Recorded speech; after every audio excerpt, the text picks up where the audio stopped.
बिस्मिल्लाहिर्रहमानिर्रहीम। अस्सलाम वालेकुम मोअज़्ज़िज़ नाज़रीन, उम्मीद है आप लोग खैरियत से होंगे। सच टीवी का प्रोग्राम सेहत ज़िंदगी के साथ नया एपिसोड आपके साथ पेश कर रहे हैं और आज का जो मौजू है वो डायबिटीज़ है और दुनिया में पाकिस्तान का तीसरा नंबर है जिसमें कि डायबिटीज़ के पेशेंट हर चौथा फ़र्द जो है वो शुगर यानी कि डायबिटीज़ का शिकार है। आइंदा 2030 तक ये रेशो जो है वो डबल हो सकती है, जो कि बहुत अलार्मिंग है। बेसिकली हमने देखना है कि किस तरह हम डायबिटीज़ से जो है वो अपनी जान छुड़ाएं, क्योंकि अगर मारूसियत में इनहेरिटेड अगर आपके ख़ानदान में पहले से डायबिटीज़ के अमराज जो है वो चला आ रहा है तो फिर यकीनन बच्चों में 50% चांसेस होते हैं कि डायबिटीज़ का मर्ज़ जो है वो आ जाता है। इसलिए हमें देखना है कि हमने बहुत आरामदेह अपनी ज़िंदगी को कर लिया है और इवन के अगर हमने कहीं करीबी मार्केट में भी जाना है तो बाइक, मोटरसाइकिल या कार के ज़रिए हम जाते हैं। पैदल चलना, भाग दौड़ हमने छोड़ दी है, जो कि बहुत ही ख़तरनाक है आने वाले दिनों के लिए।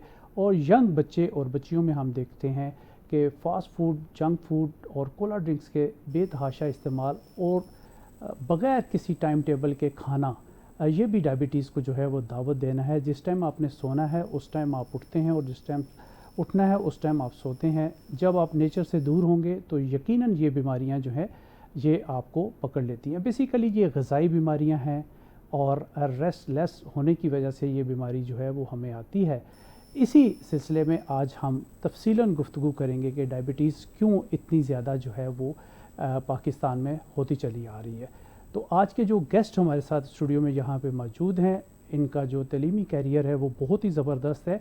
MBBS होना एक बहुत बड़ी बात है, उसके साथ 16 गोल्ड मेडलिस्ट हैं। डॉक्टर साहब, डॉक्टर मोहम्मद अली साहब हमारे साथ यहाँ पे स्टूडियो में मौजूद हैं और आजकल डॉक्टर साहब जो है वो रशिया की यूनिवर्सिटी में MBBS डॉक्टर्स को पढ़ा भी रहे हैं। डॉक्टर साहब को वेलकम कहते हैं। अस्सलाम वालेकुम डॉक्टर साहब।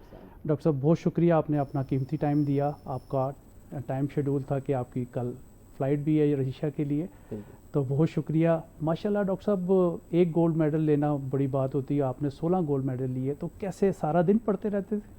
नहीं, मैं सारा दिन तो नहीं पढ़ता था, लेकिन थोड़ा सा स्मार्टली स्टडी करते थे और मेरे ख्याल में इसमें जो है वो अल्लाह ताला की बड़ी ब्लेसिंग रही है मेरे ऊपर। मैं ये समझता हूँ कि MBBS के लिए सेलेक्ट हो जाना पाकिस्तान मेडिकल किसी भी गवर्नमेंट मेडिकल कॉलेज के अंदर, यही अल्लाह की बहुत बड़ी देन होती है। वहाँ पे जितने भी स्टूडेंट्स हैं वो सब बड़े हार्ड वर्किंग, बड़े talented, Khyber medical university Peshawar से, तो वो बड़े टैलेंटेड होते हैं। तो मैं समझता हूँ कि शायद अल्लाह की खसूसी अल्लाह का करम रहा है मेरे ऊपर और वालदेन की दुआएं रही हैं। अदर देन दैट मैं एक एवरेज मेहनत ही करता था, इतना ख़ास मगर माशाल्लाह डॉक्टर साहब बहुत ज़बरदस्त शानदार कैरियर पाकिस्तान की हिस्ट्री में, क्योंकि हमारा भी ताल्लुक़ बहुत सारे लोगों से होता है, इंटरव्यूज़ करते रहते हैं। आपसे मुलाकात हुई और मुझे बहुत खुशी हुई कि आपने पाकिस्तान का नाम रोशन किया पूरी दुनिया में। Thank you so much. तो डॉक्टर साहब, क्या बचपन से शौक़ था, जैसे कहा जाता है कि मैंने डॉक्टर बनना था, इंजीनियर बनना? अच्छा, डॉक्टर्स का मुझे इतना ज़्यादा ख़ास शौक़ नहीं था। जब मेरी 8वीं क्लास थी तो 8th क्लास में मुझे वालिद साहब ने बताया कि जो है वो एक टाइम था जब वो डॉक्टर बनना चाहते थे। तो फिर मेरा बड़ा शौक़ था ये एस्ट्रोनॉमी की तरफ और एस्ट्रोलॉजिकल साइंसेस में, मतलब मुझे बड़ा अच्छा था खलाई जगहों को देखना। आजकल भी मैं बड़ा फॉलो करता हूँ। तो मैं एक एस्ट्रोनॉट बनना चाहता था खुद, तो खलाई साइंसदान जिसको कहते हैं। लेकिन जब मैट्रिक हुई तो मैट्रिक के बाद हमने डिसाइड करना होता है बायो लेनी है या मैथ्स लेना है। बिल्कुल। तो मैंने ये डिसाइड किया कि 75 में से अगर बायो में नंबर ज़्यादा आ गए तो मैं चलो डॉक्टर की फील्ड को परसू कर लूँगा, और अगर मैथ्स में नंबर आए तो मैं चले मैथ्स को परसू कर लूँगा। तो समहाउ बायो में मेरे 75 पे 75 थे और मैथ्स में 74/75। तो वो मेरे ख्याल में एक नंबर जो है उसने मुझे आज जो है वो डॉक्टरी की डगर ले आई। But when I went into medical school तो मेरे फादर की, मेरी मदर की बड़ी हाई होप्स रही हैं, मेरे भाइयों की बड़ी सपोर्ट रही है मेरे साथ। तो उन्होंने ये कहा था कि यार थोड़ा सा एक्स्ट्रा मेहनत करके एक अच्छा डॉक्टर बनना चाहिए। तो मेरा यही ख्याल था कि एक अच्छे तरीके से एकेडमिक करियर को लेकर के जाया जाए। डॉक्टर साहब, अभी आप पढ़ा रहे हैं रशिया में जी, तो ये बहुत बड़ा ऑनर है। मेरे ख्याल में मैं तो ये समझता हूँ कि ऑनर से ज़्यादा मैं समझता हूँ कि मेरे ऊपर अल्लाह का बड़ा एहसान है कि मुझे अल्लाह ने एक मोल्लम बनाया है। टू बी ऑनेस्ट, मुझसे अक्सर रशिया कौन सी यूनिवर्सिटी? ये इंटरनेशनल यूनिवर्सिटी ऑफ किर्गिस्तान है, international university of Kyrgyzstan, international school of medicine, Bishkek Kyrgyzstan के अंदर है ये। तो मैं ये समझता हूँ कि अल्लाह ताला ने मुझे मेरे ऊपर एक ज़िम्मेदारी आयद की मोल्लम बनाने की, और मैं बड़ा प्राउडली ये कहता हूँ। मैं डिफरेंट टीवी शोज़ करता हूँ तो मुझसे अक्सर एक क्वेश्चन किया जाता है कि आप क्लिनिशियन क्यों नहीं बने, आपने मतलब फेलोशिप की तरफ क्यों नहीं गए। हालांकि मैंने फेलोशिप और स्पेशलाइजेशन के एग्ज़ाम्स क्लियर किए थे, तो फौजी फाउंडेशन के अंदर मेरी ट्रेनिंग जो थी उसका स्टार्ट था, बट मैंने प्रेफर किया बीइंग टीचर। एक तो मैं अपनी मदर से बड़ा इंस्पायर था, वो खुद भी टीचर रही हैं। दूसरा ये है कि मेरा जब मैं अपने मेडिकल कॉलेज में था, अपनी मैं जब जर्नी को डेट बैक करता हूँ तो मैंने देखा कि इसके अंदर बड़ा फुकदान है, जो मेडिसिन की जो तालीम है उसके अंदर बड़ा फुकदान है। इतनी बड़ी बड़ी किताबें हैं, इतने बड़े बड़े रिसोर्सेज, और जितना भी पढ़ लें, ये बात जितने भी डॉक्टर्स हैं वो सब इस चीज़ को सेकंड करेंगे, जितना भी आप पढ़ लें आप कभी भी टेस्ट से पहले एक रात श्योर नहीं हो सकते कि यार हाउ मच इज़ इनफ। तो मैं ये समझता था कि एक गैप है जिस गैप को कवर किया जा सकता है। तो फिर मैंने ख़ुद टीचिंग को स्टार्ट किया। फिर जब मैं टीचिंग के अंदर ख़ुद इसको मैंने फील किया और मैंने जा कर के देखा कि हाउ रिवार्डिंग इट इज़, माशाल्लाह। मतलब आप इमेजिन करें कि एक डॉक्टर शायद हज़ारों, शायद सैकड़ों लोगों की जान बचा सकता है, लेकिन जब मैं हज़ारों मसीहाओं को पढ़ा रहा हूँ तो कहीं ना कहीं मैं इनडायरेक्टली उन जानों को बचाने का सवाब तो ले ही रहा हूँ। तो ये ऐसी है डॉक्टर साहब जैसे हम अपना बच्चा पालें और जब माँ बाप हमें पालें, बिल्कुल ऐसे तो ही कितना डिफरेंस है। बिल्कुल ऐसे ही है। So it feels so good. मैं समझता हूँ कि अल्लाह ताला का बड़ा शुक्र है कि मुझे अल्लाह ने इस टीचिंग के जो है वो उसके साथ एसोसिएट किया। देन टीचिंग मेरी जो है वो चलती गई, और उसके साथ में फिर ऑनलाइन प्लेटफॉर्म्स अपने इस्टेब्लिश किए, उसके ऊपर भी बात की। आज का डॉक्टर साहब हमारा टॉपिक है शुगर का। जी। तो ये क्यों इतनी ज़्यादा बढ़ती जा रही है पूरी दुनिया में, ख़ुसूसन पाकिस्तान का हमने जिक्र किया कि पाकिस्तान का नंबर भी बहुत ही ज़्यादा है, तो इसकी क्या रीज़न आप समझते हैं? अच्छा देखिए, किसी भी चीज़ के पीछे हम अक्सर बात करते हैं कि एक इटियोलॉजी होती है, एक उसकी पैथोजेनेसिस होती है। इटियोलॉजी से मुराद ये है कि हम उस बीमारी की कॉज की तरफ जाते हैं कि आखिर ये बीमारी जन्म क्यों ले रही है। आज जहाँ हम डायबिटीज़ की बात कर रहे हैं तो टाइप 1 डायबिटीज़ मिलाइटिस जो है, क्योंकि शुगर की दो किस्में होती हैं, एक जो बच्चों में होती है, एक जो बड़ों में होती है। आसान लफ्ज़ों में जो बच्चों में होती है उसको टाइप 1 डायबिटीज़ कहते हैं, जो बड़ों में होती है उसको टाइप 2 डायबिटीज़ कहते हैं। अब जो टाइप 1 डायबिटीज़ है वो तो चलें जिस तरीके से प्रिवेल कर रही थी या कर रही है, वो तो उसके समहाउ वैसे ही रिस्क है। अगर आप पिछले कुछ अरसे के रिसर्च आर्टिकल्स को उठा करके देखें तो टाइप 2 की शरह जो है उस पर बहुत ड्रास्टिक चेंज आया है। अ डेकेड अगो, 10 साल पहले पाकिस्तान का 10वां नंबर था। विद इन 10 ईयर्स पाकिस्तान तीसरे नंबर पर आ चुका है। Very alarming. पाकिस्तान में हर चौथा मरीज जो है, वो हर चौथा बंदा जो है शुगर का मरीज है। हर 6 सेकंड के अंदर एक जो मौत हो रही है वो शुगर की वजह से हो रही है। ये कितना बड़ा बर्डन है। और इम्पोर्टेशन भी, एम्पुटेशन है, डायबिटिक नेफ्रोपैथी है, आपके गुर्दे फेल हो रहे हैं पेशेंट्स के, उनकी आंखों की जो है वो नज़र जा रही है, रेटिनोपैथी हो रही है, हार्ट अटैक्स आ रहे हैं, फालिज के दौरे मतलब ये कि अगर एक डायबिटीज़ हो गया तो किसी और बीमारी होने की नहीं ज़रूरत है, बाकी सारा ये मल्टी सिस्टम डिजीज़ है, आपके किसी भी सिस्टम को स्पेयर नहीं करती। ये एक साइलेंट किलर है, आपको मालूम नहीं पड़ता कि कब ये आपकी जान ले ले, लेकिन ये एक साइलेंट किलर है। अब आते हैं इसकी वजह पे, वजह क्यों इसकी इतनी प्रिवेल कर रही है। सबसे पहली चीज़ है सेडेंट्री लाइफस्टाइल। सेडेंट्री लाइफस्टाइल क्या है? जिस तरह पोटैटो काउच होते हैं, काउच पोटैटोज, घर में बैठे रहते हैं, मोबाइल यूज़ करते रहते हैं, चिप्स खाते रहते हैं, बर्गर खाते रहते हैं, रात को लेट नाइट तक जागना, मंचिंग हो रही है, रात को लेट नाइट तक जागना, बिला वजह की स्नैकिंग करना, ठीक है, सुबह देर तक सोते रहना, लेट जा करके उठना। अब सुनने में ये आता है कि शायद डॉक्टर साहब ऐसे जिक्र हो रहा है कि रात को लेट सोना जो है उसका डायबिटीज़ से क्या लेना देना है। मतलब ये सुनने में एक बात हो सकती है। देखिए, नेचर ने जो भी एक क्लॉक सेट की हुई है, नेचर ने जो चीज़ बनाई है, अल्लाह ताला खुद कहते हैं कि रात आराम करने के लिए बनाई गई है, तो उसमें आराम करना चाहिए। Early to bed early to rise makes a make healthy wealthy and wise. मिसाल के तौर पे एक बंदा, हमारी बॉडी में एक सर्केडियन रिदम होता है। सर्केडियन रिदम से मुराद ये होती है कि एक ऐसा बायोलॉजिकल क्लॉक अल्लाह ताला ने डेवलप किया हुआ है जो हमारे सोने उठने के साइकिल को डिटरमिन करता है। रात को जिस टाइम पर सो जाना चाहिए 9 बजे के अराउंड, हमारी बॉडी में एक चीज़ होती है मेलाटोनिन, उसकी तादाद बढ़ने लगती है। नियरली 7-8 बजे इसकी तादाद बढ़ना शुरू हो जाती है और 9-10 बजे के लेवल पर इसकी तादाद पीक पे होती है। उस टाइम पर बंदे को सो जाना चाहिए। फिर जागे रहने के लिए कौन सा हार्मोन हमें चाहिए होता है, जिसको हम कहते हैं कॉर्टिसोल, स्टीरॉयड, जो हमारी बॉडी को फ्यूल अप करता है। अब वो जो स्टीरॉयड, वो जो कॉर्टिसोल है, वो सुबह के टाइम हाई होता है 7-8 बजे के अराउंड, ठीक है। 6 AM से शुरू हो जाता है, यानी कि 5 AM से रिलीज होना शुरू होता है, 6 AM पे पीक पे होता है, 7 AM 8 AM, फिर आहिस्ता आहिस्ता उसके लेवल डिक्लाइन करते जाते हैं। अब एक बंदा रात के 10 बजे नहीं सोता, 3 बजे सोते जी। हैं। तो अब 10 से लेकर 3 बजे तक मेलाटोनिन जो है वो तो ख़त्म हो गया। मेलाटोनिन का काम था सुलाना। बिल्कुल। अब जागने के लिए कौन सा हमें हार्मोन चाहिए? कॉर्टिसोल। कॉर्टिसोल के एडवर्स इफेक्ट में क्या आता है? लिपोजेनेसिस, जी। यानी कि फैट की प्रीडिस्पोजिशन कराता है, चर्बी बढ़ाता है आपके जिस्म के अंदर, ग्लूकोज के लेवल्स को हाई करता है। और तो ये बच्चे भी ओबीज हो रहे हैं आजकल। बच्चे भी ओबीज हो रहे हैं। तो ये डायबिटीज़ को एक तरीके से वो दावत देने वाली बात है कि आ जाओ भाई, आ बैल मुझे मार वाली बिल्कुल, बात है। ठीक। बिल्कुल। दूसरा पॉइंट क्या है? जब रात को आप 9 बजे आपने डिनर किया, आप रात 3 बजे तक जाग रहे हैं, 9 से 3 तक 6 घंटे डेफिनेटली भूख लगेगी। जी। अननेसेसरी आप मंचिंग करेंगे। जाहिर सी बात है अगर आजकल कोई बंदा लेट तक जाग रहा है तो वो मोबाइल स्क्रॉल कर रहा जी, है, बिल्कुल। थोड़ी देर बाद एक स्पॉन्सर्ड ऐड आ जाएगा, कोई डील लगी है, जी, कहीं पे कोई बर्गर है, कोई स्नैक है, कोई पिज़्ज़ा है, आपने वो खाया।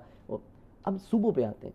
सुबह 8 बजे उस बच्चे को जाग जाना चाहिए, 7 बजे उस बच्चे को जाग जाना चाहिए। अब वो 7-8 बजे जागने के बजाय जागता है 1 बजे। और फिर आप अक्सर इन लोगों की शिकायत सुनेंगे कि बेशक 1 बजे उठ रहे हैं लेकिन हमारी थकावट नहीं जा रही, अभी भी वो तब भी वो डल डल से वो आपको लग रहे हैं, क्योंकि कार्टिसोल का लेवल सुबह 6-7-8 बजे पीक पे था, हाई था। अब वो वापस से ड्रॉप हो चुके हैं। तो ये जो नॉर्मल सर्केडियन रिदम और हार्मोन्स का इम्बैलेंस है, ये वन कॉज है, ये एक कॉज है हमारी बॉडी के अंदर डायबिटीज़ को प्रीडिस्पोज करने के लिए।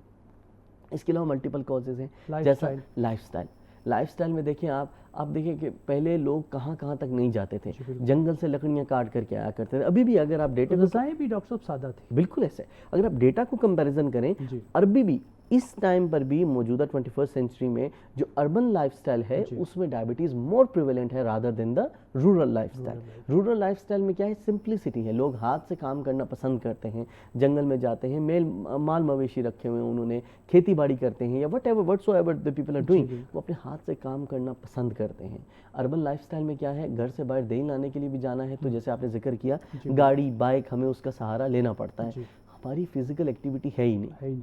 ना why physical activity so important. आपको सुन के हैरानगी होगी कि 1 प्लेट बिरयानी अगर आपने खा ली, जो अच्छी बिरयानी आपने 1 प्लेट दबा कर खा ली, जो कि हम वैसे 1 प्लेट तो हम वैसे ही शायद खा जाते हैं, एक प्लेट, हाँ टेस्ट के तौर पे 1 प्लेट अगर हमने खा ली बिरयानी, उस 1 प्लेट बिरयानी को बर्न करने के लिए जितनी उसके अंदर कैलोरीज हैं, आपको 1 घंटा ट्रेडमिल पे वॉक करनी पड़ती है।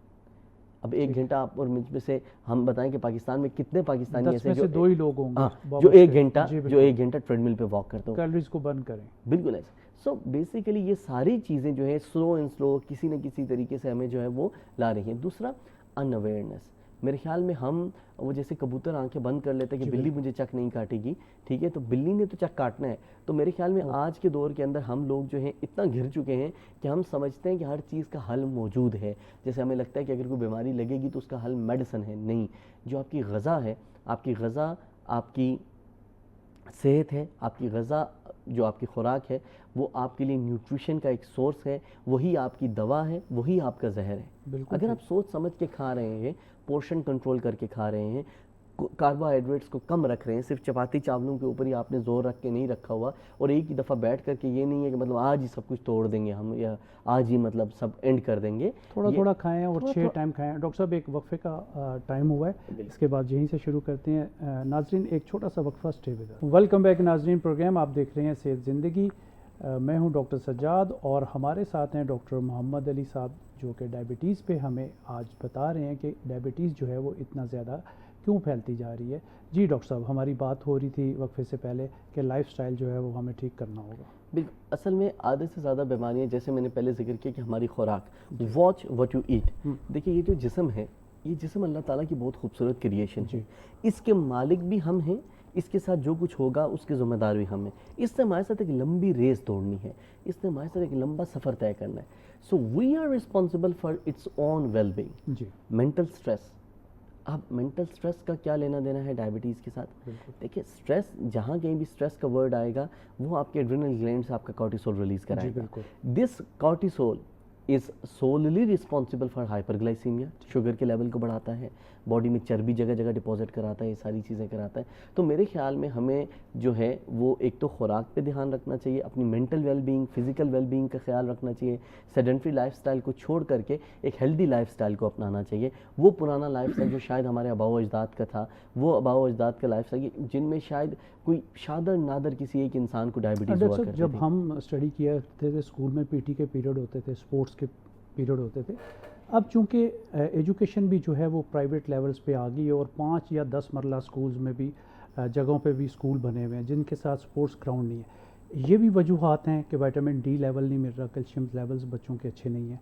सुबह बच्चे स्कूल जाते हैं 8 बजे 2 बजे वापसी, लंच किया, कारी साहब आ गए, ट्यूशन चले गए, सनसेट हो गया। बिल्कुल ऐसी बात है। तो ये भी एक रीज़न आप समझते हैं? देखिए जैसे अभी हमारी बात हो रही थी एक रेडियो पे शो पे आपने मुझसे जिक्र किया कि जब कभी भी जिन मुल्कों के अंदर जो ग्राउंड्स हैं वो अगर भरे हुए हों तो उनके अस्पताल जो होते हैं वो वीरान होते हैं। जी बिल्कुल। तो ये एक बड़ा गुड सेइंग है। नो फिजिकल एग्जर्शन आज के दौर में ख़त्म हो चुकी है। पहले क्या होता था कि हम लोग खेलने जाया करते थे ग्राउंड्स में। मुझे अभी भी याद पड़ता है कि इवन पहले का दौर क्या, इवन हमारे बचपन के अंदर जब हम छोटे थे तो अगर डेट बैक करें हम 2008 2009 को डेट बैक करें 2010 को, तो तब हम संडे को क्रिकेट खेलते थे, सैटरडे को क्रिकेट खेलते थे, वॉलीबॉल खेले जाया करते थे वहाँ पर, फिर बंटे खेले जाते थे जनाब वहाँ पे गाँव में, फिर कितनी सारी गेम्स होती है, वॉलीबॉल, फुटबॉल, हॉकी, सब चीज़ें चलती हैं। आजकल के दौर में क्या है जनाब, बस एक मोबाइल पकड़ा हुआ है, वो बस पबजी है, स्क्रीन टाइम ज़्यादा हो चुके हैं। तो रात के बच्चे सोते नहीं हैं और पेरेंट्स ने भी बच्चों को जो चेक एंड बैलेंस छोड़ दिया है। पहले हमें एग्जाम्पल खुद बनना पड़ेगा कि हम जल्दी सोएं, जल्दी उठें, तो तभी हमारे बच्चे जो है एग्जाम्पल बनेंगे। बिल्कुल। असल में जो डोपामीन रश का कॉन्सेप्ट है ना, ये बड़ा ख़तरनाक हो चुका है आज के दौर में। डोपामीन रश जो इंस्टेंट ग्रेटिफिकेशन है, मतलब है कि देखिए आप अगर हम मोबाइल पे कुछ चीज़ देख रहे हैं, अगर कोई चीज़ अच्छी नहीं लग रही, पहले क्या होता था कि एक पीटीवी का चैनल आता था, उस चैनल में शायद कोई एक दो कोई अच्छे काम के शोज़ होते थे, जो जैसे मैं अगर अपना याद करूँ तो 4 बजे एनक वाला जिन आया करता था जनाब, ठीक है, तो हम वो देख लिया। सुबह मॉर्निंग में 15 मिनट के कार्टून लगते होते थे, ठीक है, पपाई द सेलर, हम वो देखते थे। आजकल क्या है, इंस्टेंट ग्रेटिफिकेशन, ऑप्शन बहुत है। आपको एक चीज़ अच्छी नहीं लगी, मोबाइल उठाया, यूँ स्क्रॉल डाउन किया, जनाब अगली चीज़ देख ली, वो अच्छी नहीं लगी। ये डोपामीन रश ऐसी है। फिर लेट्स से गेम की तरफ आए, एक गेम हारे दूसरी खेलनी है, दूसरी हारे तीसरी खेलनी है, ठीक है। मुझे अभी भी याद है कि पीटीवी की नशरियात बंद हो जाया करती थी रात 11-12 बजे के अराउंड, आई डोंट नो कितने बजे होती थी, तो हम बड़ा वो करते थे, वेट करते थे यार कि ये चल ठीक है अब दोबारा ओपन होगा। सो एक बैलेंस काम चल रहा था। आजकल एक्साइटमेंट इतनी ज़्यादा आ चुकी हुई है, डोपामीन रश इतना, और हम सब इंस्टेंट ग्रेटिफिकेशन की तरफ हैं कि फौरी तौर पे हमें रिवार्ड सिस्टम मिले। ये भी जो है हमारे बॉडी के अंदर जो लेट तक जागना है उसको ये इंड्यूस कराती है इंस्टेंट ग्रेटिफिकेशन। उसकी वजह से बच्चे लेट तक खेलते रहते हैं, देर तक उसका कर लेते हैं। डॉक्टर साहब ऐसी कोई सजेशन दीजिएगा कि हम इस मूजी मर्ज से बच सकें, हमारा आने वाला कल सेफ हो डायबिटीज़ से, क्या किया जाए यंगस्टर्स के लिए? अच्छा, सबसे पहले जो यंगस्टर्स हैं वो तो ये कि देखिए जैसे मैंने पहले आपको कहा कि इस बॉडी के साथ आपने लंबा अरसा चलना है, तो इसका बड़ा सोच समझ के ख्याल रखना होगा। वॉच व्हाट यू ईट। सिर्फ फिज़िकल वेलबींग आपकी इनफ नहीं है, आपकी मेंटल वेलबींग बहुत ज़रूरी है। आपको ओवरऑल हेल्दी होना पड़ेगा, ठीक है, अपने लिए सोचना पड़ेगा, अपनी फैमिली के लिए सोचना पड़ेगा। सबसे पहली बात तो ये है। दूसरी बात ये है कि हमें कहीं ना कहीं अपनी लाइफ में से 2 काम करने पड़ेंगे। एक तो watch what you eat, portion control करें अपना, जो कुछ आप खा पी रहे हैं उसको सही तरीके से आप देखें। दूसरी बात, बड़ा सा बर्गर खा के फिर हम कहते हैं घर जाके खाना भी खाना है। देखिए इसकी बड़ी प्यारी सी रॉकेट साइंस है। इसकी ज़बरदस्त सी एक साइंस ये है, जब आपने इतना बड़ा बर्गर खाया जिसकी इतनी कैलोरीज हैं, डीप फ्राइड है, हाईली इनरिच्ड, उसके अंदर कार्बोहाइड्रेट्स हैं, कैलोरीज हाई हैं, फौरी तौर पे वो ब्लड के अंदर गया, शुगर का रश हुआ। उस रश को मैच करने के लिए आपके पैनक्रियाज ने इंसुलिन प्रोड्यूस करना शुरू की। फौरी तौर में वो जो सारे का सारा ग्लूकोज था, कहीं वो एडिपोज टिश्यू में गया तो चर्बी बन गई, कहीं वो लिवर में गया ग्लाइकोजन बन गया, कहीं वो क्या हुआ, अब वो चर्बी भी बढ़ रही है सारा कुछ। लेकिन बॉडी ने क्या किया कि वो ब्लड शुगर को क्या किया, बैलेंस कर दिया। अल्लाह ने हमारी बॉडी के अंदर एक होम्योस्टेसिस का निज़ाम रखा है। होम्योस्टेसिस का निज़ाम क्या कि हमारी बॉडी खुद ही, जो अल्लाह ताला ने एक इक्विलिब्रियम दिया है, उस इक्विलिब्रियम में बैलेंस करने के लिए थर्मोस्टेट लगा हुआ है, एक थर्मोस्टेट लगा हुआ है। टेम्परेचर को बैलेंस करती है, हमारे ग्लूकोज को बैलेंस करती है, ब्लड प्रेशर को बैलेंस करती है, बैरो रिसेप्टर लगे हुए हैं एक्सेट्रा। अब जब शुगर बढ़ेगी हमारी बॉडी उसको बैलेंस करने के लिए उसको कम कर देगी, अब फिर भूख लगने लगेगी थोड़ी देर के बाद। यही वजह है कि एक बर्गर खा के पूरा, जिसके अंदर शायद 2 बिरयानी की प्लेट जितनी कैलोरीज होंगी, 500-600 कैलोरीज, फिर भी हम क्या करेंगे, we will want another food again for a while. और फॉर एग्जांपल चिप्स खाना तो हम फर्ज समझते हैं साथ में, मतलब वो एक प्लेट अगर हम खा लेते वो तो वैसे ही खा लेते हैं हम, उसको तो हम काउंट ही नहीं करते कि हमने खाना खाया है या नहीं खाया। जब तक 2-3 चपातियाँ ज़बरदस्त तसल्ली से हमारे जो हैं वो क्या कहते हैं पेट के अंदर नहीं जाती, तब तक जो है वो, असल में मैं वो एक चीज़ मुझे याद आ रही थी, वो कहते थे कि 2 वक्त का खाना, ये 2 वक्त का खाना एक मुहावरा है जी, कि बिल्कुल। लोगों को 2 वक्त की रोटी मैसर नहीं होती। बिल्कुल। खाना 2 वक्त का ही था। ठीक है। ये हम माशाल्लाह हमने मॉर्निंग का हमारा ब्रेकफास्ट है, ब्रेकफास्ट के बाद हमारा जो है 11-12 बजे हमारी चाय हो जाती है जी।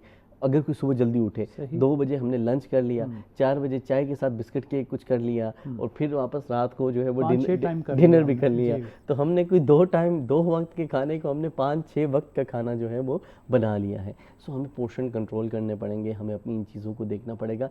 ये बड़ा बर्डन है। आपको मैं बताऊँ, डॉक्टर साहब जो डायबिटीज़ का पेशेंट है इसको दिन में कैसे खाना चाहिए और कितना खाना चाहिए? अच्छा देखिए, पाबंदी कोई नहीं है, ऐसा नहीं है फॉर एग्जांपल कि आपको खाने से मना किया जा रहा है, आपको हेल्दी खाने को अडॉप्ट किया जा रहा है। सिंपल सा असूल है, आपने डेली जो आपकी कैलोरी रिक्वायरमेंट है उससे कम खाना है, ठीक है। ताकि आपका वजन कम हो जाए। अगर आप अपने बॉडी वेट का 7% कम कर देते हैं, लेट से आपका 100 किलो वजन है, 7% से मुराद है 7 किलो वजन कम ठीक है। करना।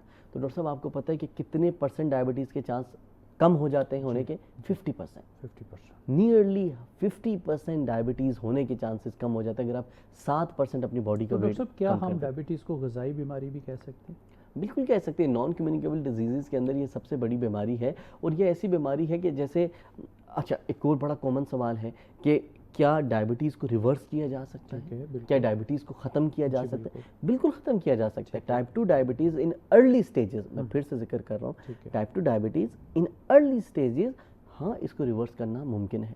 हमारे एक बड़े प्यारे सर हैं, हमारे बड़े प्यारे, मेरी उनके साथ बड़ा प्यारा बॉन्ड है। जी। पिछले कितने अरसे से वो सिर्फ प्री डायबिटिक हैं, प्री डायबिटिक, यानी कि डायबिटीज़ का बैरियर उन्होंने अभी तक क्रॉस नहीं किया। लेकिन अगर उनसे पूछे कि आप खाते क्या हैं, तो वो कहते हैं कि मैं चपाती बिल्कुल इस्तेमाल नहीं करता। हाँ मैं 2 प्लेट सालन ले लूँगा, प्रोटीन ले लूँगा, फाइबर ले लूँगा, सब्जी ले लूँगा, फल ले लूँगा। किसी बुक में लिखा तो नहीं हुआ कि रोटी के बगैर आप जिंदा नहीं रह सकते, चावल के बगैर आप कितने जिंदा लोग नहीं हैं, रह देखिए आपका भी आना जाना लगता रहता होगा, आप भी डिफरेंट जगहों पे जाते हैं। कितने लोग हैं कि जो शायद रोटी इस्तेमाल नहीं करते। जी बिल्कुल। ठीक है, ये तो हमारा माशाल्लाह एक तो एक ट्रेडिशन बन गई। एक ट्रेडिशन है कि तगड़ियाँ सी 2-3 चपाती जो हैं वो मस्ट हैं। और 2-3 ही देखिए आप, 1-1.5 पराठा हम सुबह माशाल्लाह, जी, बिल्कुल। 2-1 चपातियाँ हम जो है वो दिन में लंच में, 2-3 रात को, ये और फिर इसको बर्न किधर कर रहे हैं हम? किधर करें?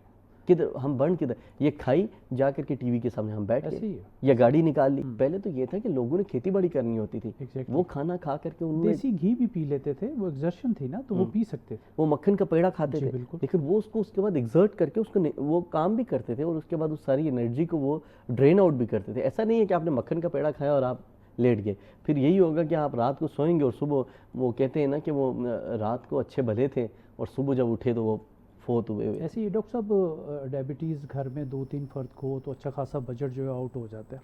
इवन एक, डॉक्टर साहब माज़रत आपकी बात कर रहा हूँ, अगर एक बंदे को डायबिटीज़ है तो एक एवरेज पाकिस्तानी फैमिली की 30 से 40% इनकम उसकी शुगर की बीमारी, शुगर की दवाई बराबर करने में चली जाती है। और डॉक्टर साहब इंसुलिन पे थोड़ी सी बात करते हैं कि इंसुलिन जो है वो टाइप 1 के लिए मैं ये समझता हूँ कि वो रेकमेंडेड होनी चाहिए। अब जबकि प्रैक्टिस में हम देखते हैं कि टाइप 2 को भी इंसुलिन दी जा रही है, इसकी क्या रीज़न है? अच्छा देखें, ये भी बड़ी एक ज़बरदस्त सी, आप इसको कॉन्स्पायरेसी भी कह सकते हैं, मिसकंसेप्शन भी कह सकते हैं और सारा कुछ। इसके लिए हमें पहले समझना होगा, तो अपने नाज़रीन के लिए थोड़ा सा मैं आसान कर देता हूँ। जो टाइप 1 डायबिटीज़ है उसमें और टाइप 2 में फ़र्क क्या है? ठीक। टाइप 1 के अंदर जो आपका लबलबा है, जो आपका पेनक्रियास है, उसके बीटा सेल्स जो हैं वो क्या करते हैं, वो इंसुलिन प्रोड्यूस ही नहीं करते, डेड हो गए। अब जब वो प्रोड्यूस ही नहीं कर पा रहे क्योंकि वो डेड हैं, तो अब इंसुलिन बाहर से लेनी पड़ेगी, जिसको हम एक्सोजेनस इंसुलिन कहते हैं। ठीक है, नाउ दूसरी तरफ आते हैं टाइप 2 डायबिटीज़। टाइप 2 डायबिटीज़ में आपका लबलबा इंसुलिन प्रोड्यूस कर रहे हैं, बीटा आइलेट सेल्स आपके इंसुलिन प्रोड्यूस कर रहे हैं। मसला कहाँ आ रहा है? ये जो इंसुलिन हमारे खून में होती है, ये जो शुगर हमारे खून में होती है, इसको सेलुलर लेवल पे जाना होता है, सेल के अंदर जाना होता है। जैसे हमारा जिगर है तो जिगर के अंदर इसने जाना है ताकि जिगर काम करे, गुर्दा है तो गुर्दे के अंदर जाना है कि गुर्दा काम करे, इसी तरीके से हमारे मसल्स के अंदर जाना है। इंसुलिन क्या करती है कि इसको वहाँ ले करके जाती है। टाइप 2 डायबिटीज़ के अंदर ड्यू टू ओबेसिटी, ये चर्बी की वजह से, विसरल फैट की वजह से, ये शुगर सेलुलर लेवल पे नहीं जा सकती। इसको हम रेजिस्टेंस कहते हैं, इंसुलिन रेजिस्टेंस कहते हैं। इंसुलिन है लेकिन वो काम नहीं कर पा रही आगे। इसका हल क्या है? रेजिस्टेंस को ख़त्म किया जाए। डॉक्टर साहब इसमें देखें, एक पेशेंट को 400 शुगर है, उसको इंसुलिन लगा के हमने 200 या 150 पे लिया है, वो जो बाकी शुगर बची वो जिस्म में कहाँ जाती है, कहाँ स्टोर होती है, क्या उसके साइड इफ़ेक्ट होते हैं टाइप 2 के पेशेंट्स को? देखिए बिल्कुल, इंसुलिन जो है उसका एक बहुत जो मेजर एडवर्स इफेक्ट है वो लिपोजेनेसिस है। लिपोजेनेसिस से मुराद है चर्बी बनाना। तो इंसुलिन क्या करती है कि वो जो शुगर हाई थी उस ग्लूकोज को किधर लेकर के जा रही है, वो फैट टिश्यू में जाकर के डिपॉजिट करेगी।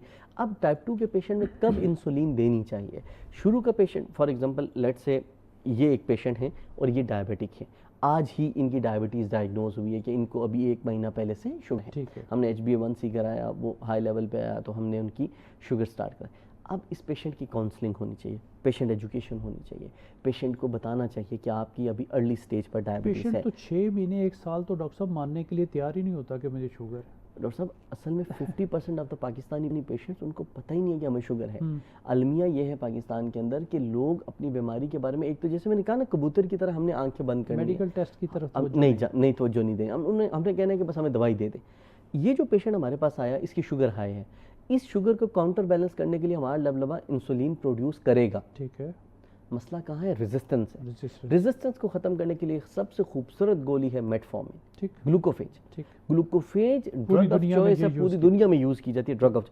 सबसे पहले टाइप 2 डायबिटिक को आप ग्लूकोफेज से स्टार्ट कराना चाहिए, मेटफॉर्मिन से स्टार्ट कराना चाहिए।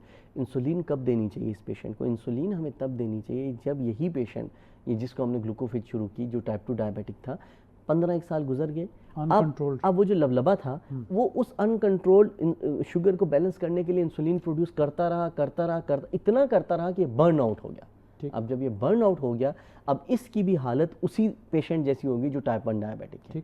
अब ऐसी सिचुएशन में क्या होगा, हमें कैसे पता चलेगा कि इसका लबलबा बर्न आउट हो गया है? सी पेप्टाइड लेवल, एक टेस्ट करवाएं, सी पेप्टाइड लेवल का टेस्ट कराएं। सी पेप्टाइड लेवल अगर कम है तो इसका मतलब है लबलबा इंसुलिन कम प्रोड्यूस कर रहा है। ठीक है, किसी नए टाइप 2 डायबिटिक का अगर आप सी पेप्टाइड कराएंगे उसका बढ़ा हुआ आएगा, क्योंकि उसका लबलबा ज़्यादा इंसुलिन प्रोड्यूस कर रहा है। तो अगर उसका सी पेप्टाइड लेवल कम है, उस सी पेप्टाइड लेवल को काउंटर बैलेंस करने के लिए क्या करना पड़ेगा हमें? उसके लिए फिर हमें इंसुलिन एक्सोजेनस पे शिफ्ट होना पड़ेगा, लेकिन मेटफॉर्मिन फिर भी चलती रहेगी। ऐसा नहीं है कि आपने वो बंद कर देनी। क्या डॉक्टर साहब इंसुलिन एक दफ़ा शुरू हो जाए, 6 महीने साल पेशेंट ने लगाई, क्या उसको एकदम ख़त्म कर देना भी ख़तरनाक है? बिल्कुल ख़तरनाक है, क्योंकि देखिए अब आपकी बॉडी यूज्ड टू है, अब आपकी बॉडी अपने आप को उस हिसाब से अडॉप्ट करती है। इसीलिए जो अर्ली स्टेजेस होती हैं, 5 से 10 साल जो पहले होते हैं डायबिटीज़ के, पहले 5 सालों में तो तकरीबन नियरली 80 to 90% डायबिटीज़ रिवर्सेबल है। आप डायबिटीज़ को कंट्रोल कर सकते हैं। 7 किलो वज़न कम करने से 50% रिस्क ऑफ डायबिटीज़ कम हो जाता है, हाइपरटेंशन का रिस्क कम हो जाता है, पेट की ओबेसिटी को आप कम करें, फिर आपको ये सारे मसाइल देखने को नहीं मिलेंगे। लेकिन अगर मिसाल के तौर पे आपने सोलली यही रखा है कि नहीं बस दवाई खाएंगे और अपने आप को ठीक नहीं कर, तो फिर तो ये मामला नहीं हो सकता। आप एक गाड़ी की मिसाल ले लें, एक गाड़ी जो कि 100 किलो वज़न उठा सकती है, आपने उस पर 200 किलो वज़न डाल दिया, वो चढ़ाई में जाते हुए बस कर देगी। इस जिस्म की भी तो एक मांग है, उसको BMI के ज़रिए मेजर किया जाता है।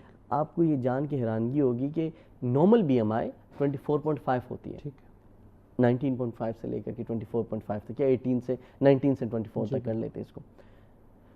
अगर वेस्टर्न वर्ल्ड के अंदर, मगरबी दुनिया के अंदर एक पेशेंट की BMI 30 है तो डायबिटीज़ का रिस्क है।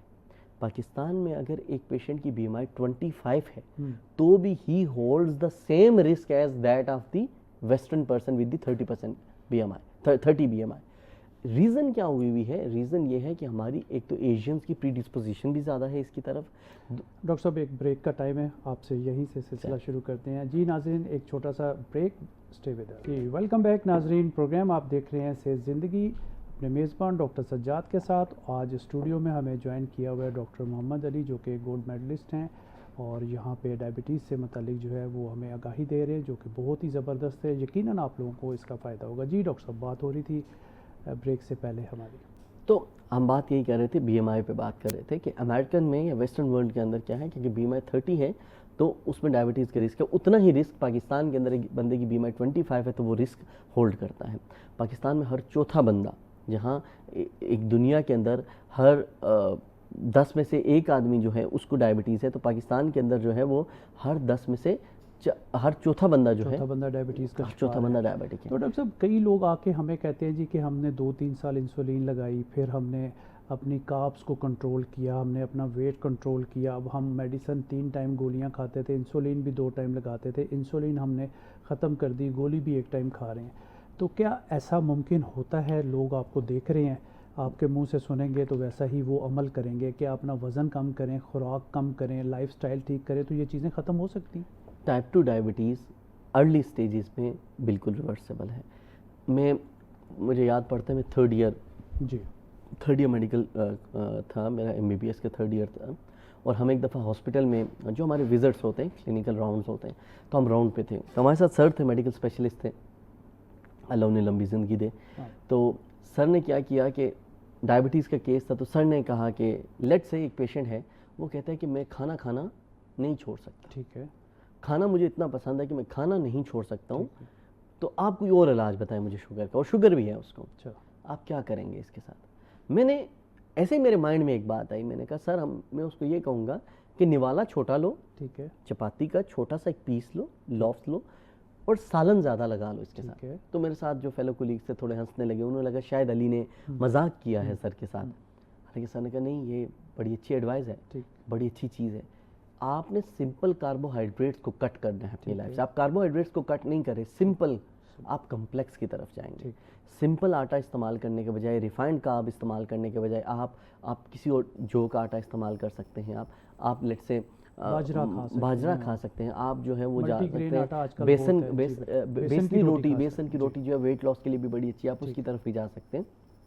तो कहने का मकसद ये है कि फूड कंट्रोल और पोर्शन कंट्रोल से आप ये चीज़ें कर सकते हैं। अब पोर्शन कंट्रोल से मुराद क्या है कि एक पोर्शन में जो आप खाना खा रहे हैं उसको कंट्रोल करें। आप देखें कार्बोहाइड्रेट्स कितने लेने हैं, प्रोटीन कितने लेने हैं, फैट्स कितने लेने हैं, उनको बराबर करें, और छोटे छोटे मील्स लें, स्मॉल मील्स लें, मोर फ्रीक्वेंट मील्स लें, ज़्यादा मील्स लें आप, ठीक है। इसके अलावा आम आदमी ने 3 टाइम रखा, आप 6 टाइम कर लें, लेकिन ये नहीं कि एक टाइम जब बैठा तो फिर आप बाजू ऐसे करके और फिर जनाब बस जो है वो शॉर्ट मील हो, फ्रीक्वेंट मील हो, कम हो। और उसके बाद ये कि शुगर को टोटली कट ऑफ कर दें। अब शुगर को जब हम कट ऑफ करते तो मुझे अपना एक पेशेंट याद आता है, वो हमारे पास आए, काफ़ी अरसे से डायबिटिक थे, तो मैंने कहा कि चले आप ये मेडिसिन कंटिन्यू करें, इंशाल्लाह अल्लाह फाका करेगा। मैंने कहा चीनी ख़त्म करनी है अपनी ज़िंदगी से आपने। जनाब कोई 6 महीने बाद, 8 महीने बाद वो मेरे पास आए, और सेम उनका जो है वो HbA1c भी कोई इतना ख़ास बेहतर नहीं हुआ। मैंने कहा यार ये क्यों? कहते डॉक्टर साहब खुदा की कसम चीनी अपनी लाइफ से निकाल दी। ठीक है। मैंने कहा अच्छा फिर ये क्यों हो रहा है? मैंने कहा अच्छा फिर क्या पीते हो आप? चीनी नहीं पीते हो तो चाय में कुछ तो डालते होगे, तो आप उसकी जगह, कहते जी गुड़ इस्तेमाल करता हूँ। ठीक है, या शक्कर इस्तेमाल करता हूँ। अब गुड़ और शक्कर हमारे पेशेंट्स ये समझते हैं कि शायद ये चीनी की कैटेगरी में नहीं आते, लेकिन वो चीनी ही है। जी बिल्कुल। ऐसा नहीं है कि मिसाल के तौर पे अगर आप चावल हैं जी तो मैं उबले हुए चावल खा लूँगा क्योंकि उसका पानी निकल चुका है तो उसका असर, ये हमारे कुछ हमारी अपनी बनाई हुई ऐसी मिथ्स हैं जिनके ऊपर मतलब बार बार वो बात होती है। तो कहने का मकसद ये है कि when you watch what you eat and when you take good care of your health, तो anything is possible in the early stages. एक दफ़ा आपके beta pancreatic cells burn out हो गए, देखिए ये कुदरत ने दोबारा नहीं देने, आपके बीटा सेल्स आपके चले गए, ये अपने आप को ना रीजनरेट कर पाएंगे ना कुछ होगा, फिर आपको इंसुलिन पे जाना ही पड़ेगा। डॉक्टर साहब बात करते हैं डायबिटीज़ न्यूरोपैथी पे, बहुत सारे लोगों को टिंगलिंग होती है, नमनेस होती है पाँव में, रात को सो नहीं सकते हैं, तो ये क्या साइड इफ़ेक्ट हैं उसके? खून नहीं पहुँच रहा वहाँ पे?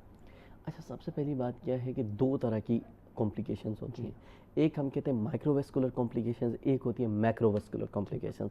मैक्रो मतलब बड़ी जो खून की शरियानें होती हैं, माइक्रो मतलब छोटी शरियानों की। जो बड़ी शरियानों के मसाइल होते हैं जैसे हार्ट अटैक हो गया, फालज का अटैक हो गया, या क्रिटिकल लिम्ब इस्कीमिया जिसमें हमें या पूरी टांग काटनी पड़ जाती है कभी कभी पेशेंट की, खुदा न खास्ता, तो ये सारी चीज़ें आती हैं मैक्रो में। माइक्रो में क्या है, जैसे पेरिफेरल न्यूरोपैथी आपने जिक्र किया, जिसमें जो नर्व्स हैं जो दिमाग को कनेक्ट करती हैं आपकी टांगों के साथ पेरिफेरी में, वहाँ ग्लूकोज डिपॉजिट होने लगता है।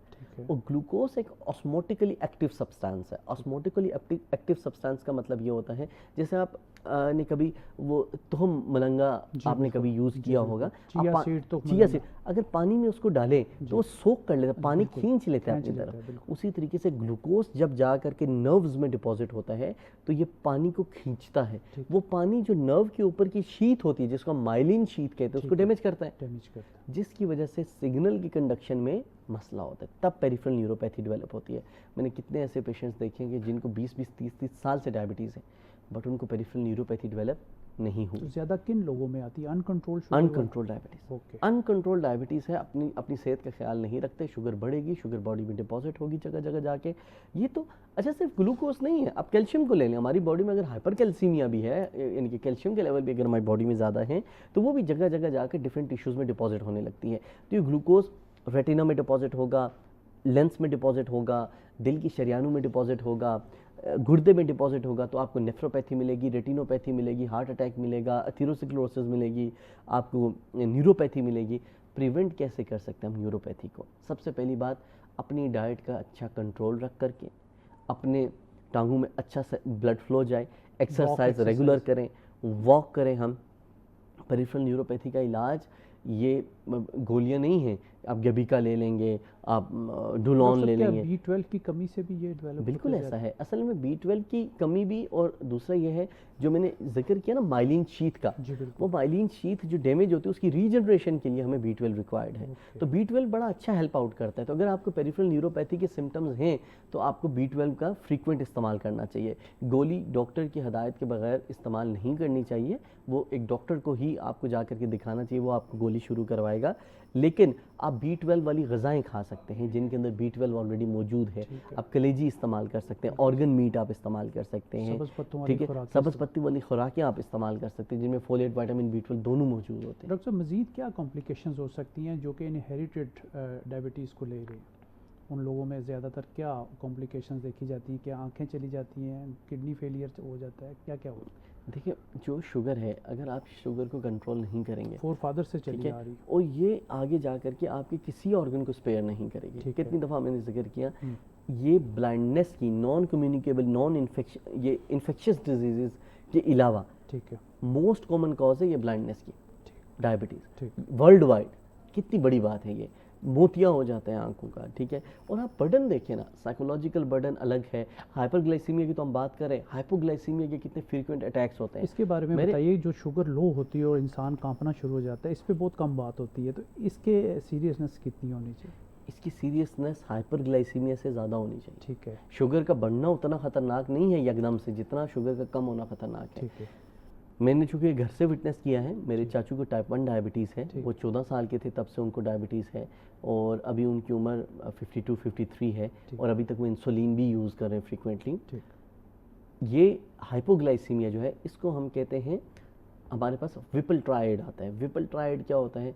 एक बंदा है, उसको कपकपी लगने लगेगी, ठंड लगने लगेगी, ठंडे पसीने आने लगेंगे, हाथ उसके ऐसे जो है वो कांपने लगेंगे, दिखना कम हो जाएगा, धुंधला दिखेगा, ब्लर हो जाएगा, अल्टर्ड सेंसोरियम होगा, सही तरीके से जो है वो प्रोसेस नहीं कर पाएगा चीज़ों को। तो ये सारे साइन एंड सिम्टम्स होंगे। साथ में आपने क्या करना है, सिर्फ शुगर सिरप किसी तरह का भी, चॉकलेट दे सकते हैं, टॉफ़ी दे सकते हैं, पानी में चीनी मिला के दे सकते हैं, रूह अफ़ज़ा दे सकते हैं, किसी तरह का शरबत दे सकते हैं, शहद दे सकते हैं, खजूर दे सकते हैं, कोई भी मीठी चीज़ आप उसकी ज़ुबान में दे सकते हैं, ठीक है, ताकि उसकी शुगर कम हो। अगर शुगर कम हो, इसमें टाइम पेशेंट के बाद बहुत कम होता है। हाइपरग्लाइसीमिया तो कोई बड़ा लेट नुकसान पहुंचाती है। यानी कि मिसाल के तौर पे एक बंदा है, उसकी पिछले 6 महीनों से शुगर 400 है, ये ज़्यादा ख़तरनाक है रादर एक बंदा है उसकी सिर्फ आज 550 है। ठीक है, ये मतलब एक दिन का या फ्लक्चुएशन, ये इतना ज़्यादा वो आपको नहीं वो नुकसान पहुंचाता। दूसरी बात ये है कि हाइपोग्लाइसीमिया में पेशेंट कोमा में जा सकता है, पेशेंट का जो है वो अनकॉन्शियस हो सकता है, पेशेंट ऐसे में चोट लग सकती है, वो गिर जाए, पत्थर पे सर लग जाए। तो डायबिटिक पेशेंट्स को चाहिए कि अपने साथ एक टॉफ़ी, एक चॉकलेट हर वक्त अपने साथ रखें, और ये आप ही हैं जो अपनी बॉडी का ख्याल रखेंगे। डॉक्टर साहब, प्रोग्राम का वक्त चूँकि ख़त्म हो गया, आखिर में कोई मैसेज देना चाहें डायबिटीज़ के हवाले से, क्योंकि हमारे यंगस्टर्स में भी डायबिटीज़ बहुत तेज़ी से फैल रही है। अच्छा, डायबिटीज़ के अलावा भी मैं ओवरऑल वेलबींग के लिए एक मैसेज देना चाहूँगा। सबसे पहली बात है कि हम चीज़ों को बड़ा लाइट लेते हैं, चीज़ों को बड़ा कैजुअल लेते हैं। कैजुअल लेने से मुराद मेरी ये होती है कि हम ये सोच लेते हैं कि यार जो होगा देखा जाएगा। फिर मैं हंसता होता हूँ कि जब फिर होता है तो फिर हमसे देखा नहीं जाता। मैं खुद भी चूँकि एक यंगस्टर स्पेन में ही हूँ, और मोर और लेस जो है मेरा भी मेन पर्पज़ यही है कि जितने भी मेरे साथ में भाई हैं, बहन हैं, जो मेरे एज फेलोज़ हैं या मुझसे जूनियर हैं या मेरे जो सीनियर भी हैं, कि अपनी इस टाइम फ्रेम को बड़ा सीरियसली लें। जो 20 से 35 साल का एरिया है ना, ये एरिया बड़ा ख़ास होता है। इसमें इंसान बनता भी है, इसमें इंसान बिगड़ता भी है। ये कच्ची मिट्टी होती है, गीली मिट्टी होती है, उसमें इंसान स्कल्पचर कर सकता है किसी भी चीज़ को। तो अपने करियर का ख्याल रखें, अपनी सेहत का ख्याल रखें, अपने माँ बाप का, अपनी फैमिली का ख्याल रखें, अपने रिश्तों का ख्याल रखें, और सबसे बढ़ के अपने अंदर एक लॉयल्टी और ऑनेस्टी लाएँ, अपने आप के साथ भी और मुआशरे के साथ भी। डॉक्टर साहब, आपकी आमद का बहुत बहुत शुक्रिया। जब आप दोबारा आएंगे आपको फिर जहमत देंगे। बहुत शुक्रिया। Thank you so much. Thank you जी नाजरीन, आज का टॉपिक आप लोगों ने सुना, यकीनन आप लोगों को इसका बहुत फ़ायदा होगा। दौरे हाज़र का बहुत ख़तरनाक टॉपिक था, डायबिटीज़ से मुतालिक आज गुफ्तगू की डॉक्टर मोहम्मद अली साहब ने। यकीनन आप लोग इनके तजर्बे से जो फ़ायदा उठाएंगे। ख़ास तौर पे यंगस्टर्स को उन्होंने कहा कि एक्सरसाइज, वॉक को जो है अपना शौहर बनाएं, और खाने पीने में जो है आप लोग सेलेक्टिव अगर हो जाएंगे तो इंशाअल्लाह ताला आपको ये मुज़िमर जो है वो नहीं होगी। मुझे दीजिए इजाज़त। इंशाअल्लाह अगले प्रोग्राम में दोबारा आपकी खिदमत में हाज़िर हो जाएंगे। तब तक के लिए अल्लाह ने के।